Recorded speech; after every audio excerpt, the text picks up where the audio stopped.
வணக்கம். இன்றைக்கி என்ன பார்ப்போம் அப்படின்னா, மார்க்கெட் ப்ரைஸ்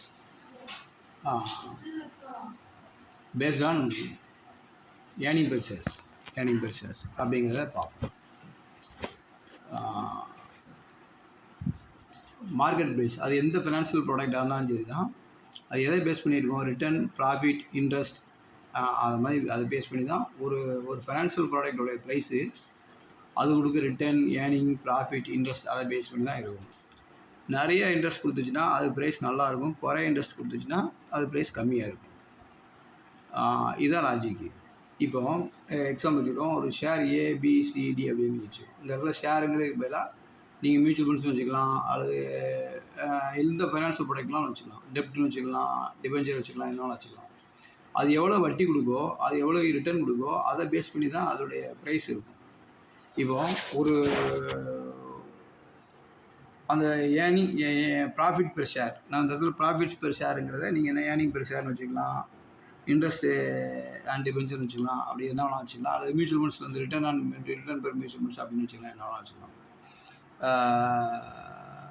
இப்போது 4%, 8%, 16%, 20%, 25%, 50% அப்படின்னு இருக்குது.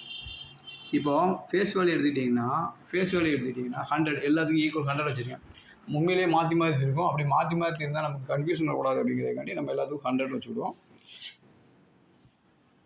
ப்ராஃபிட் மட்டும் டிஃபர் ஆகுது அப்படின்னு வச்சுக்கிடுவோம். ஒரு இந்தியன் இன்வெஸ்டருடைய மினிமம் எக்ஸ்பெக்டேஷன் வந்து 4% ரிட்டர்ன் கிடைக்குமா அப்படின்னு பார்ப்பார். சேவிங்ஸ் பேங்கில் இருக்கக்கூடிய ரிட்டர்ன் அளவுக்காவது கிடைக்குமா மினிமம்.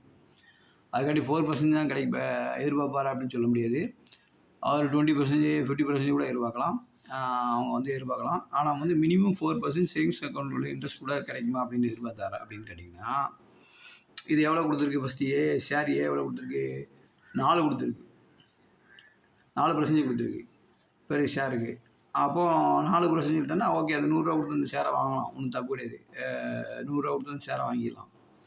சப்போஸ் ஒரு ஷேர் பி வந்து 8 ரூபா கொடுத்துருக்கு. அப்போ அந்த ஷேரை வந்து மேக்ஸிமம் 20 ரூபா 200 கொடுத்து வாங்குவோம். எதுக்கு டபுள் மடங்கு கொடுத்துருக்கு? 4 நாள் 8 ரூபா கொடுத்துச்சுன்னா அப்போது அதை 200 ரூபா கொடுத்து வாங்கலாம். 200 ரூபா கொடுத்து வாங்கி 8 ரூபா கிடைச்சா கூட நமக்கு 4% கிடச்சிடும்.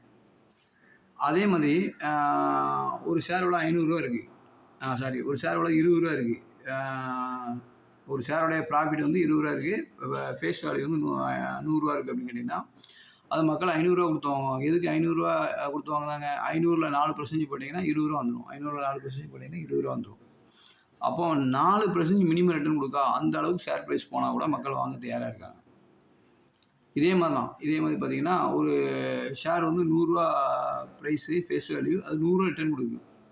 இந்த ஷேரை மக்கள் இப்போ 2500 கொடுத்து வாங்குவாங்க. எதுக்கு 2500 கொடுத்து வாங்குவாங்க? 2500 4% போட்டிங்கன்னா 100 ரூபா வந்துடும். 2500 4% போட்டிங்கன்னா 100 ரூபா வந்துடும். அப்போ 4% ரிட்டர்னாக கொடுத்தா கூட அதை வாங்குவாங்க. அப்போ இங்கே ஏர்னிங் எப்படி இருக்கோ அதை பற்றி ப்ரைஸ் கூடும். இங்கே 75 ரூபா ஏர்னிங்ஸ் இருந்தால் 1875 ரூபா, 50 ரூபா ஏர்னிங்ஸ் இருந்துச்சுன்னா 1250 ரூபா. அது எப்படி கால்குலேட் பண்ணாங்கன்னா, இந்த 4% வட்டி வந்தால் போதும்னு பார்க்காங்க. அப்போ 1250 ரூபாய்க்கு 4% போட்டிங்கன்னா 50 ரூபா வந்துடும். இப்போ மினிமம் 50 ரூபா அப்படின்னு கேட்கலாம். இப்போ நான் சொல்கிறது கிட்டத்தட்ட இப்படி தான் மார்க்கெட் இப்படி தான் இருக்குது. 4% ரிட்டர்னுக்கு தான் மக்கள் வந்து இன்வெஸ்ட் பண்ணுற மாதிரி இருக்குது. 4% ஒரு வந்து ரிட்டர்ன் கிடச்சா கூட அதில் வந்து மக்கள் வந்து இன்வெஸ்ட் பண்ணாங்க.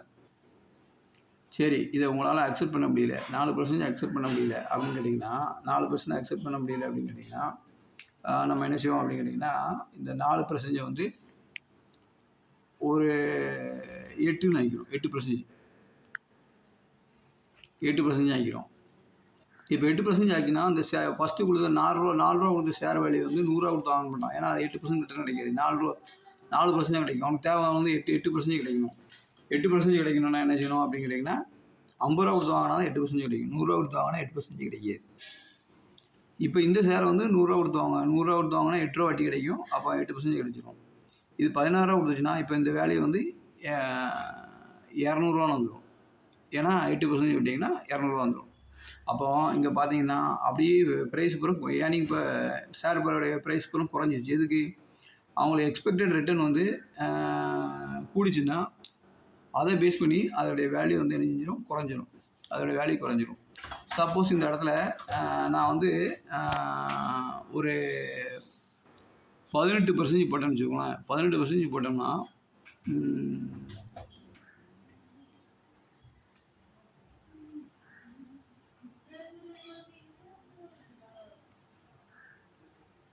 18% போட்டோம் அப்படின்னா பாருங்கள், 18% போட்டால் அந்த ஷேரோட வேல்யூலாம் பயங்கரமாக குறைஞ்சிடும். 22 ரூபா ஆகிட்டு. இந்த ஷேர் வேல்யூ வந்து 22 ரூபா தான் வாங்குவாங்க. ஏன்னா 18% ரிட்டர்ன் கிடைக்கணும். அது 4% தான் ரிட்டர்ன் கொடுக்குது. அப்போ 100 ரூபா ஷேர் என்ன ஆயிரும்னா 22 ரூபா ஆயிரும்.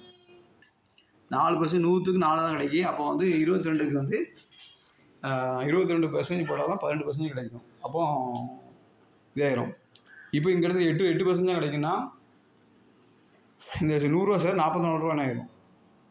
அப்போ எங்கே 25 ரூபா கிடைக்கோ இங்கே 24 ரூபா 18 ரூபா கிடைக்கணும். இங்கே 18 ரூபா கிடைக்க கிட்டத்தட்ட இங்கேயும் கிட்டத்தட்ட 18 ரூபா கிடைக்கும். இந்த இடத்துல தான் 100 ரூபா ப்ரைஸ் வந்து வரும். அப்போ ஏர்னிங் எக்ஸ்பெக்டேஷனை பேஸ் பண்ணி தான் ஷேரோடைய ப்ரைஸ் இருக்குது. ஆனால் உண்மையிலேயே பார்த்தீங்கன்னா இந்தியாவோட ஏர்னிங்ஸ் இப்போ ஏர்னிங் கொஸ்டின் இது எப்படி இருக்குன்னு கேட்டிங்கன்னா, மக்கள் வந்து 4% ரிட்டர்ன் கிடச்சா கூட மக்கள் ஓகேன்ட்டு அதை வாங்கிட்டாங்க. அதை பேஸ் பண்ணி தான் வேல்யூ ஃபிக்ஸ் பண்ண முடியாது. ஆனால் ஃபாரின் இன்வெஸ்டர் எடுத்துக்கிட்டிங்கன்னா ஃபாரின் இன்வெஸ்டர்ஸ் எடுத்துக்கிட்டிங்கன்னா எஃப்ஐஸ் எடுத்துக்கிட்டிங்கன்னா அவங்க 1% ரிட்டர்ன் இருந்தால் கூட அதை வாங்கிடுவாங்க. இப்போது இதே ஷேருக்கு பாருங்கள், 4 ரூபா தர ஷேருக்கு நம்ம 100 ரூபா கொடுத்து வாங்குவோம். ஆனால் எஃப்ஐஸ் வந்து 400 ரூபா கொடுத்து வாங்க தயாராக இருப்பாங்க. ஏன் தயாராக இருப்பாங்கன்னு கேட்டிங்கன்னா, அவங்க நாட்டில் வந்து பேங்க்கில் இன்ட்ரெஸ்ட் கிடையாது. எந்த கண்ட்ரிலாம் பேங்க் இன்ட்ரெஸ்ட் கிடையாதோ அல்லது இந்தியன் கண்ட்ரியோட குறையா இருக்கோ, அவங்க 1% இன்ட்ரெஸ்ட் கிடைச்சா கூட நல்லதுன்னு சொல்லிட்டு இப்போ 400 ரூபா கொடுத்து இந்த ஷேரை வாங்குவாங்க. இந்த 100 ரூபா ஷேரை 400 ரூபா கொடுத்து வாங்குவாங்க. 400 ரூபா கொடுத்து வாங்கினா அதுக்கு 4 ரூபா கிடைக்கும். அப்போ என்னாச்சு, 1% ஆச்சு. 400க்கு 4 1% கிடைக்கும். அப்போ நம்ம 100 ரூபா கொடுத்து வாங்கக்கூடிய ஒரு ஷேரை ஃபாரினர்ஸ் எவ்வளோ கொடுக்கலாம்? 400 ரூபா கொடுத்து வாங்குவாங்க. எதுக்கு? அவங்களுக்கு 1% வட்டி கிடைச்சா போதும். அவங்க சும்மா இருக்கிறதுக்கு பல கோடி ரூபாய் வந்து போட்டோம்னா 1% வட்டி கிடைக்கல அப்படின்னு பார்ப்பாங்க. அவங்க கண்ட்ரியில் வட்டியே இல்லாததுக்கு நம்ம கண்ட்ரியில் வந்து 1% கிடைச்சா போதும் அப்படின்னு எதிர்பார்ப்பாங்க. அப்போது சில கண்ட்ரியில் வந்து அங்கே 1% வட்டி கிடைச்சுன்னா அவங்க 2% வட்டி கிடைச்சா போதும்னு பார்ப்பாங்க. அப்படி 2% வட்டி கிடைச்சா போதும் அப்படின்னு பார்த்தாங்கன்னா என்ன ஆகும்னு கேட்டிங்கன்னா, இந்த 100 ரூபா கொடுத்து நம்ம இந்தியன் இன்வெஸ்டர் வாங்கக்கூடிய ஷேரை அவங்க வந்து 200 ரூபா கொடுத்து வாங்குவாங்க. 200 ரூபா கொடுத்து வாங்கி 4 ரூபா கிடைச்சா கூட அவங்களுக்கு 2% ஆயிடுச்சு. 200 கொடுத்து வாங்கின ஷேருக்கு 4% ரிட்டர்ன் கிடைச்சா கூட 2% ஆயிடுச்சு. அப்போ அவங்க துணிஞ்சு 200 கொடுத்து வாங்குவாங்க.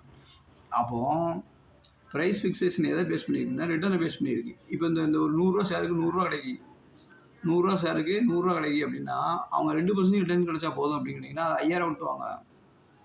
5000 கொடுத்து வாங்கும்போது அது 5000 கொடுத்து வாங்க, 5000ல் 2% போட்டிங்கன்னா 100 ரூபா கிடச்சிடும். அப்போ ரிட்டர்னை பேஸ் பண்ணி தான் ஒரு ஷேரோட வேல்யூ இருக்குது. இப்போது நான் இன்னொரு பாயிண்ட் சொல்ல வரேன். இப்போ நீங்கள் நிறைய பேர் கேட்கலாம், இந்த இதெல்லாம் இவ்வளோ ரேட்டு கூடுது சார், விலை கூடுது, சென்செக்ஸ் 80,000 தாண்டி போயிட்டு சில ஃபண்டுலாம் பார்த்தீங்கன்னா 4000 5000 போயிட்டுருக்கு. இந்த ஃபண்டோட எண்ணிக்கை வந்து 4000 போயிட்டுருக்கு. இதெல்லாம் மேலே போகுமா அப்படின்னு கேட்டிங்கன்னா கண்டிப்பாக போகும்.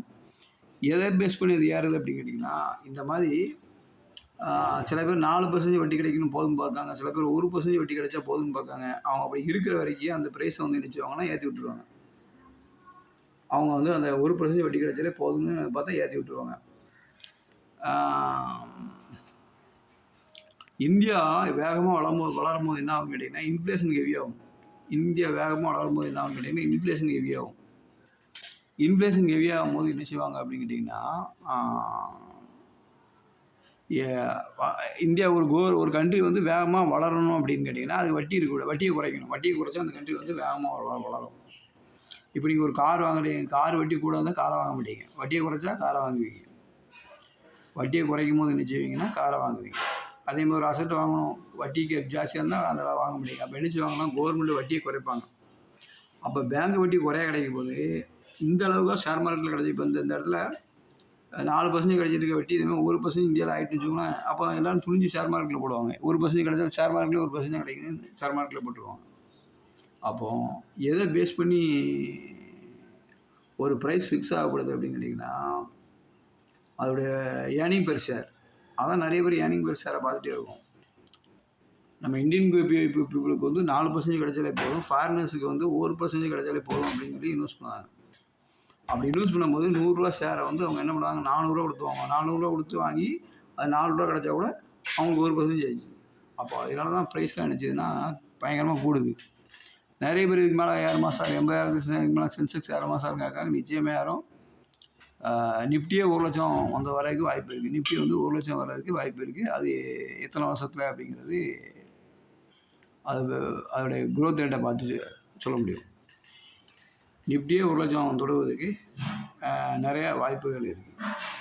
நன்றி.